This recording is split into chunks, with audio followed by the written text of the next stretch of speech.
What up? What up? It's Wednesday. Hey, you know what that means. It's Rumor and Innuendo. I'm Dominic D'Angelo of AdFreeShows.com, Podcast, Heat, Wrestling, and Studio One Sports. But I'm here with Mr. Robert Karplus, WD Creative _ish.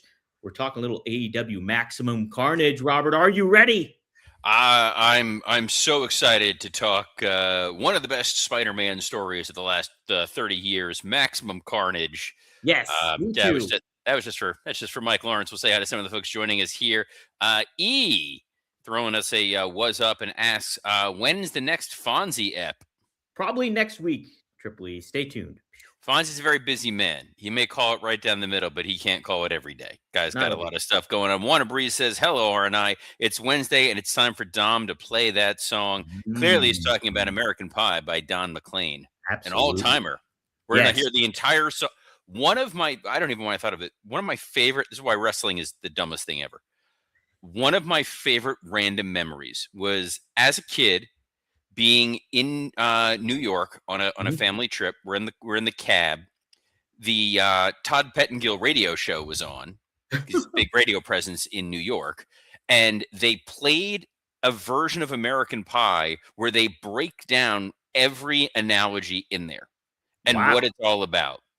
It was like a 22-minute. There was a long car ride into the city from the airport, but I remember A, as a Don McLean mark, was a big fan of this. B, as a Todd Pettengill wrestling mark, I was like, this is, my worlds are coming together. Devin Dowling coming together saying, "Ayo." Ayo, Wrestling Old Head says, good after morning all. With this weather over here, I wish I was in Florida. It's 76 and muggy today. It's a little gross, but it's gross there. Friday, it's going to be a low of 37. What? In a row. Yeah. What? I don't know what the hell to think about that. Richard Obstorm 9. I don't know. Sup, fellas? Whatever it may be. Sup, fellas? Hey. Andre Owen says, hello, R&I. Will we get a shocking title change tonight for Bandito?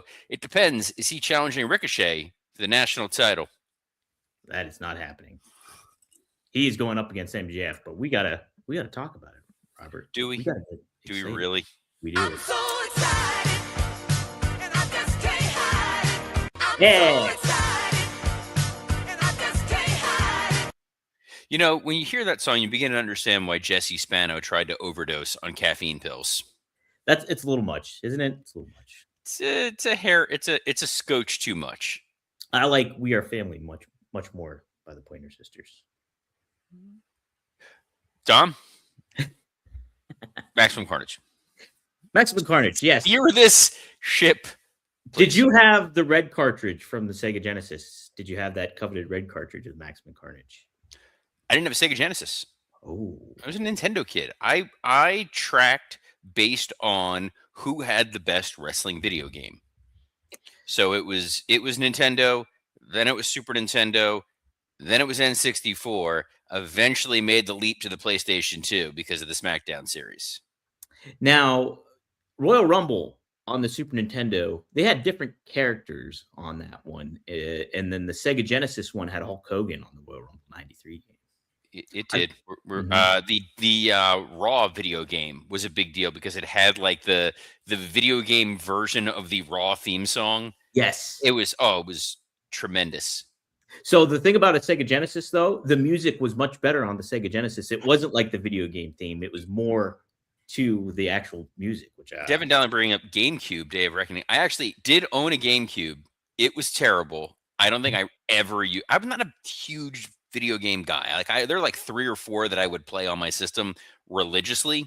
Yeah. And the thing about video games with the economics of it is it sounds like it's an expensive purchase, but when you factor in the amount of hours and time that you spend playing it, it winds up being a more economical version of entertainment than, say, going to a movie. You go to a movie, you're there for 2.5 hours. It's like $20 for a ticket. You spend $50 on a video game, you may play it 20, 30, 40 hours. So your dollar per minute ratio winds up being better. There's a whole YouTube video I watched on this on economics. Well, there's No Mercy. Is that the pinnacle, Robert? Or what? There's nothing better than WWF No Mercy. That is the single greatest video game ever made in the history of time, space, and the universe. Nothing's topping it. I know AEW tried, and I do respect them for trying. I know that they were like, we're going to bring in all the people, we're going to try to make it all work. And that AEW Fight Forever video game was not very good. I never being played diplomatic. It was. I played it out of, again, the love of No Mercy, the fact that I'm like, well, this is one thing Kenny Omega should be able to do properly. Now, Wrestling Horror it's the case for me here. The genesis of No Mercy was WCW NWO Revenge. 100%. It was Christmas. It was the Japanese game, the Fire the World Pro. Tour. No, it was not WCW World Tour. There was a Fire Pro, whatever. There was an underlying wrestling engine game. Yeah, I know what you're talking about. Ultra Pro, not Ultra. It was Fire Pro, whatever the hell it is. I also love, there was a great clip. Raven was on Chris Van Vliet's show, and they're like, why were you on the cover of that WCW video game? Like, it's Sting, it's Hulk Hogan, it's Goldberg, and it's Raven. He goes, the guys who made the game just happen to be big fans of mine. See, I thought it was because of the factions. Because if you go through the categories, it's like everybody was in a faction in a group on that game on the select screen, and Raven's Flock was one of them. And I was like, well, that makes sense why Raven's on the cover. They looked at the cover and they said, what about him? What about Raven? What about him? Fight Forever was. Ron Bree says right there, I played Fight Forever because I got it free. It was so bad. Oh, no. It was kind of like AEW in the sense of, there's what we want, and then there's everything else they're going to give you. We're going to give you 700 mini games. We're going to have a situation where someone's riding a horse. There's going to be all kinds of extras. Like, no, just give me a solid wrestling engine video game that I can, play and enjoy. That has repeatability. A simple crate system was all I wanted. Like, that was it. I don't think that matters as much anymore, because I'm pretty sure you can download. I don't go deep into the weeds on this. It's nuts. It's nuts. I have not played. Has anyone ever created you in one of the video games? I created myself once on there. It happened. Somebody for one of the WWE 2K games made me, Dan, Mike, and Scott. How were they? Well, how was the? I don't know. I didn't have that particular game, so I never played it. But here's hoping that doesn't happen. It's make us on the game. Anybody that plays the 2K25 or whatever. I did work on a couple of video games when I was at WWE, so that was pretty cool. Did you write like some of the story based stuff? No, help when they were producing some of the commentary stuff in the booth, and some of the sound effects, some of the Foley work. Oh. We're 8 minutes in. We got to talk about not how bad the AEW video game is, but how amazing AEW Maximum Carnage is going to be. Dom, hit me with it. All right. So Cloak and Dagger, they'll be battling Carnage and Venom in a tag team match. Are you excited for that, Robert?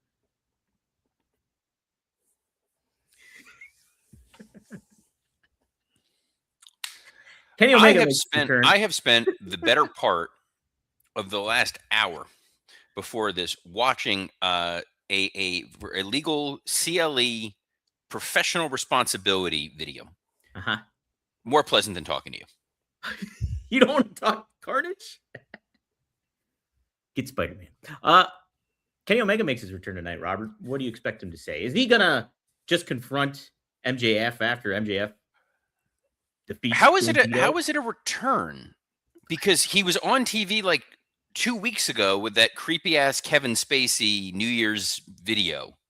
That's right. He did do that, didn't he? So he like vanishes, but you kind of forget that he's vanished. And the assumption is always that he's gone because, he can't make it up the stairs or something like that. I'm surprised they're announcing a Kenny Omega return simply because MJF has another story going on there with Bandito. So Kenny showing up, it kind of feels like after MJF retains that Kenny comes out like smoking a pipe, wearing a velvet robe or something like that, and he's like, "Why, hello, Mr. Jacob Friedman." Is he like Christopher Walken as the Continental Champagne? Less that and more when Bart dressed up like Hugh Hefner. Oh yes, the same level of authority. sure Kenny's a very nice guy, by the way. I just there's something about him that's such a degree of unserious but serious that doesn't align with me. How would you have positioned Kenny Omega in his career, like in AEW specifically? What would you have done to kind of get him to the where he was supposed to be?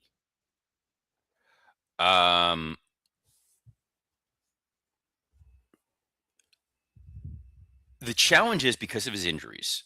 Sure.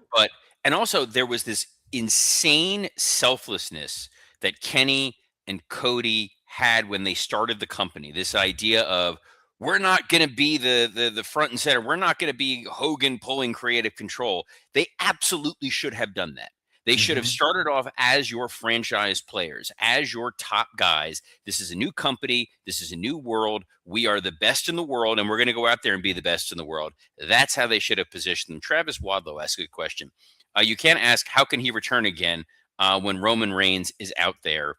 It's a fair point. So the difference is Roman, we know the deal with Roman Reigns. Roman Reigns is a part-timer at best. He is a dude who comes and goes as he pleases, and it stinks, and it's kind of just the way it is. Kenny vacillates between, is he a part-timer who's a special appearance guy? Is he a week in, week out guy? Is he a guy who's competing and then he gets hurt? Or is he not competing because he's off doing other things? There's too much of an inconsistency. There's never an inconsistency with Roman. Roman is always, yeah, I'm going to show up when I'm getting paid for something major, and then I'm going to, piece the hell out, Brock Lesnar style.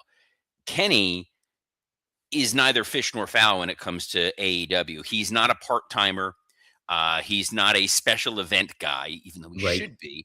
He is 1 week he's wrestling on a 6-man tag, and then he's wrestling on an 8-man tag, and then he's just gone for 3 weeks. And then he's going over to New Japan to go watch a match instead of being on television. Now he's coming back and saying, I want to go be AEW world champion.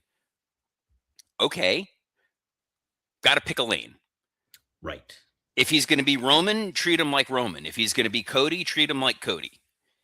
I loved his heel run with, when he was like the manacle Harley Race mustache, like cocaine kind of implied taking Kenny Omega. Yeah, implied. That version of Kenny, by the way, was fantastic. Yes. That was exactly how he should be positioned. If he's going to be slightly off-putting, because he's not a good promo. I don't think anybody's going to be up in arms about saying that. When Kenny talks, there's an earnestness to him, but it doesn't quite feel important. There's personality to it, certainly, but it doesn't, I just convey he's that quirky. What you're getting. Yes. Mm-hmm. He wouldn't be a Vince McMahon old school main event talent in the way that he talks. He's better than like a Bret Hart or something like that, but there's a kookiness to him that it goes to what I was saying before, like to take him truly seriously. Mm-hmm.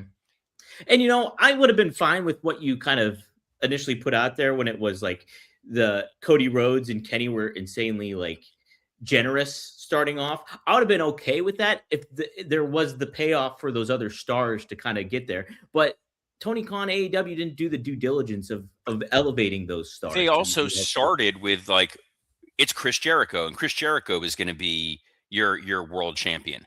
Mm-hmm. And I'm like, yeah, but Kenny and Cody and the Bucks were definitely big enough stars.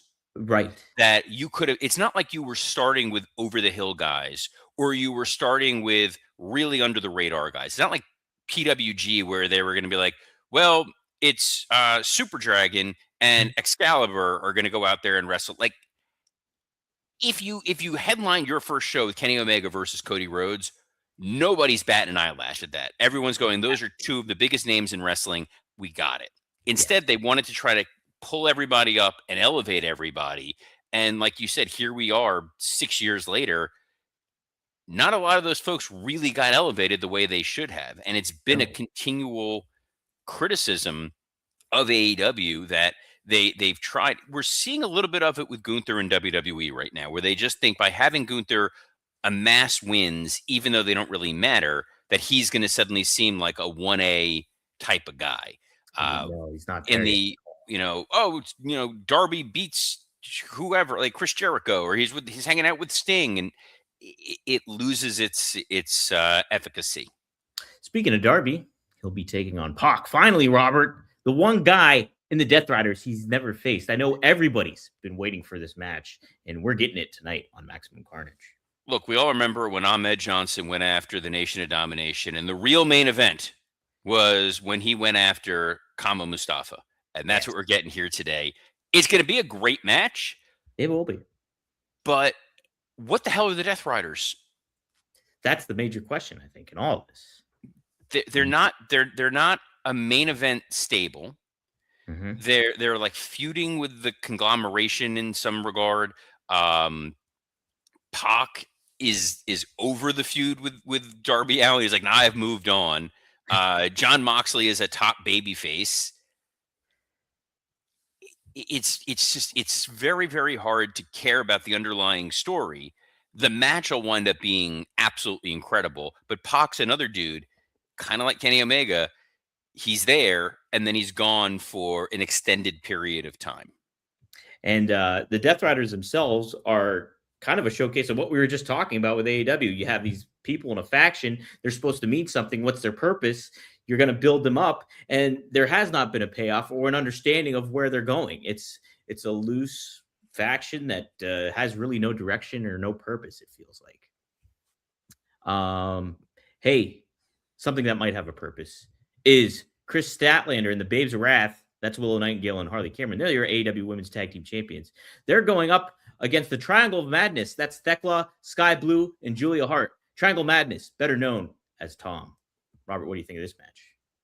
Their name is the Triangle of Madness? That's their name. Why Tom. did I think they were called the Sisters of Sin? Is that just Julia and Sky Blue? That might be. They have two names? Probably. Look, they're my favorite tag team in all of professional wrestling. Yes. Just promo machines not seen since Kenny Omega. This will be fine. I guess this is to solidify that Willow and Chris Statlander are besties now and everybody gets along. And the best way to showcase your tag titles is to put them in a 6-woman tag, I guess. Did you notice that? I didn't notice this, that they were in Powerpuff Girls uniforms, I guess, the week before or something. Which ones?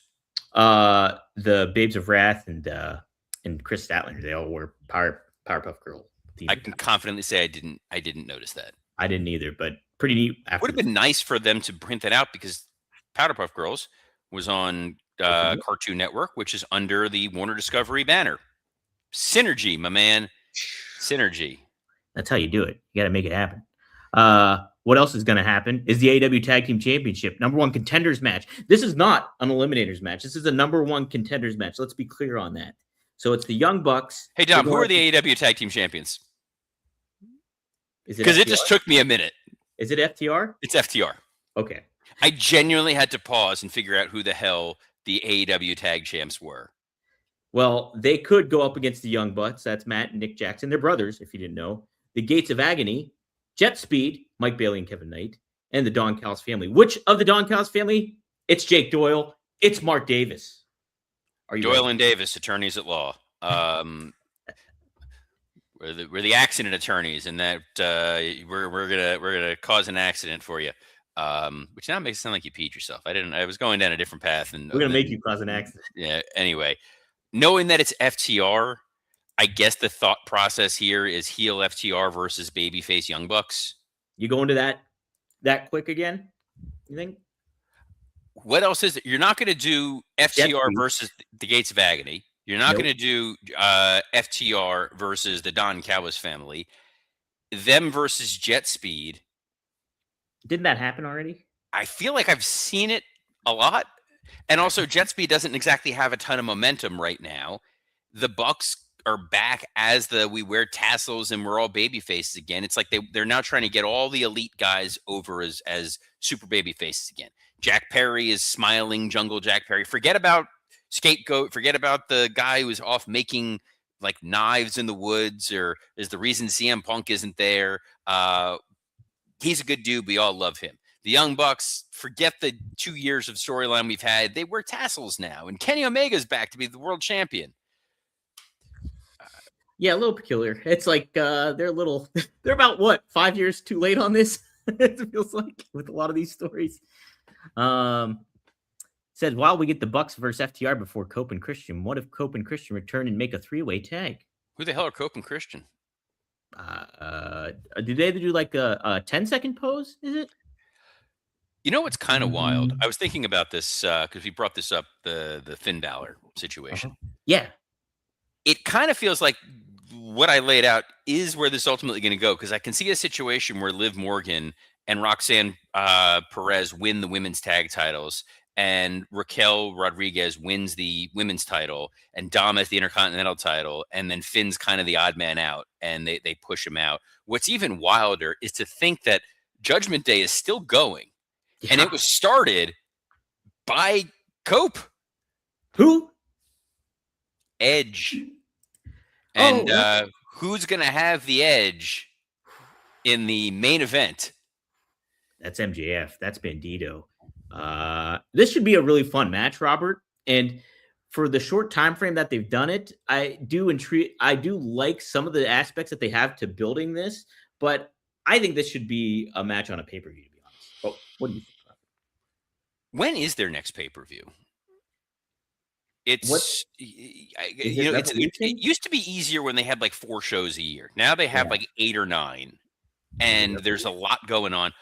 I'm fine with this being a TV match because Bandito clearly is someone that they earmark as he's going to be special for a long, long time. MJF likes to go all out on television. So we're going to want it. Pun intended. No, that was not no pun was intended there. He's going to absolutely crush it when he's out there. And then you're going to have Kenny walking out, eyeing the title. The 3 guys whose names we did not say because they're not on the preview are Swerve, Hangman, and Joe, who are all going after the world title. So the idea that there's a lot of people who want to bring down Mr. Maxwell Jacob Friedman should make a compelling story. And MJF getting a heel win over Bandito,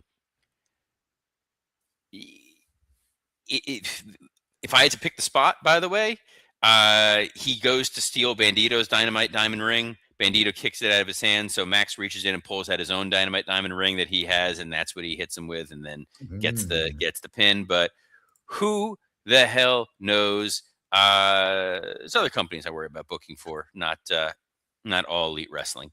That's right. Primarily my friends over at Boca Raton Championship Wrestling for our big show coming up March 1st, which will feature Lloyd Anoa'i, who somehow wound up on the run sheet today because he called during our show yesterday. I think this is what you guys were talking about, actually, is The Rock. He was asked on PW Mania about The Rock potentially making a return to WWE at some point. He says, and going up against his other cousin, Roman Reigns. He said, I'd love to see it. That match would be a record breaker. WWE teased it before and pivoted, which I thought was smart, but I don't think it's off the table. Even if The Rock isn't wrestling full-time, he'll be back in some capacity. The storylines in WWE always leave room for surprises. So, was that what your phone call was about, Robert? Yesterday? No. Oh. No, it was about our big show in March. And when that's in April. Yes, The Rock is always on the table for a match. Him and Roman, I don't see it happening in April simply because The Rock lost all that weight for this most recent movie role that he had. I don't know that he's going to have enough time to pack it back in. And the fact that Rock and Roman are not week in, week out competitors, and that's going to headline that would be I don't know how great a match that would ultimately wind up being. I think it would be a lot of gaga, be a lot of smoke and mirrors. It would also potentially explain why Drew is world champion right now. That you could do a Drew match, with a Drew, Cody, Jacob Fatu triple threat, and that not main event a night of WrestleMania if you're main eventing with The Rock versus Roman Reigns. But boy, if I knew I was going to have that match, I'd be advertising the hell out of it long in advance and sell a lot of tickets. Yes. Yeah, you definitely want to make that happen. But, I mean, what are the odds? Like Wrestling World says, final boss in Boca Raton Championship Wrestling. Is that gonna well, he does have a place in Davie. He ain't that far away. And Ava's Ava and I go way back, so maybe we try to make this happen, Dom. How would you book The Rock in Boca Raton Championship Wrestling, Rob? Kid's never worked there before. He's got to earn his stripes. Well, is that why you bottom of the card? He's you gotta start off with What's Cavana back? Makes his return. Exactly. We can do Flex back in the Florida Indies scene and have him take on Cha Cha Charlie to be a hell of a match. What was a hell of a match was John Cena's final match, and John had a little bit more to say about that. Dom? Yes, he was at the Fan Expo in New Orleans and was asked about tapping out. John thought his ending was perfect, and this is what he had to say. I guess it kind of parallels my career. I think it was a perfect end because a whole lot of people thought it sucked, and a whole lot of people thought it was special. And that's kind of been my story for 23 years. So I thought it was perfect. What a John Cena answer that is, right? That is a very John Cena diplomatic answer. And yes, some people definitely thought it sucked. Some people thought it was great. I've seen some follow-up stuff that makes it harder for me to really be on board with the decision that he made. I talked about this, I think, on Working Stiff. An acquaintance of mine, his son was part of the Make-A-Wish group that was there that night. Yeah. And his son is of a young enough age where kayfabe is alive and well. When John Cena is telling this kid who's in a fight for his life, like, never give up, and then he sees John Cena give up, it was a tough pill for them to swallow. And I kind of feel like if that was the booking they were doing, maybe that's not the night you do a Make-A-Wish. Like, I get both sides of it. I just think in that one particular instance, given the severity with which that finish was going to take place, probably would have bypassed it. That's just me. I also don't love how the Gunther falling action has occurred since then. It doesn't feel like making John Cena tap out has transcended and made Gunther the biggest single star in all of wrestling and all of entertainment. But speaking of folks who are massive in entertainment, want to wish a very happy birthday to Mr. Mike Lawrence. Oh, who was part of the writing staff that did a stellar job on the Golden Globes on Sunday night. A couple of his jokes made it on there, and they were tremendous. But big shout out to fellow Working Stiff co-host Mike Lawrence, and go wish him a happy birthday on the, I don't know what social he even uses anymore. Maybe Instagram. Facebook. I don't know if his Facebook is a public Facebook. It might just be like, I've made that mistake with other folks before where I'm like, oh, you can just send them on Facebook. And I'm like, I didn't know they had Facebook. And I was like, oh, they don't. Him a picture of Earthquake. He likes Earthquake. He would love that. Yes, he is a big John Tenta guy. He got to help work on the Dark Side. Did he really? I didn't know that. Oh yeah, no, that was very special to him. He's a big Tenta guy. I didn't. Tenta's story is not really Dark Side. He passed away tragically. That's the dark part of it. But like, ultimately, he was like a bright side of the ring, if you think about it. I think the problem with Dark Side of the Ring was, the success of the show at first was here are all the lewd and lascivious stories that we can tell about wrestling. And then over time, it just became, these are biographies of wrestlers and stories you wouldn't necessarily hear elsewhere. And they try to make it a dark side, namely, and, Tenta obviously passing away at a young age and spending a couple of years later in his life. I believe he was working as a truck driver. Oh, but that's not a dark side. That's a man was earning a good living to provide for his family. Yeah. Exactly. It's a little, I don't know. We're not going to solve all the world's problems. I can message Evan and ask him, like, dude, what are you doing there? But we will be back tomorrow, as we are every Monday through Friday. We're going to talk Maximum Carnage, and believe it or not, we're going to preview TNA Impact. Yes. Excited. I'm intrigued, Robert. I am intrigued by this. Look, I'm very excited for the Impact debut. I know you did a special interview building up to this. Is that available yet? Or that's available. That's up. Studio1sports.com. Go to it now. Tom Hannafin I speak with. Robert gave me some good questions to ask, and so you'll get to check some of those out. And we talk a little bit of Penn State. We talk a little bit of Big Bill Collier, who's known as Agent Zero. He's in the promotion that I work for too, IWC. So talk about him a little bit too. So check it out. It's a really good interview and a little teaser for January 15th tomorrow for AMC. So there you go. Excited for that. So on behalf of what do you want to call me? I was going to say something, and then I literally got distracted by your sweater, and then I was going to call it a Cosby sweater, and then I realized in 2026 you can't say that. So on behalf of the man who's trying very hard to get me canceled, Dominic D'Angelo, I'm Robert Karpolis. Best of luck in your future endeavors. You know, kids say the darndest things. Shh.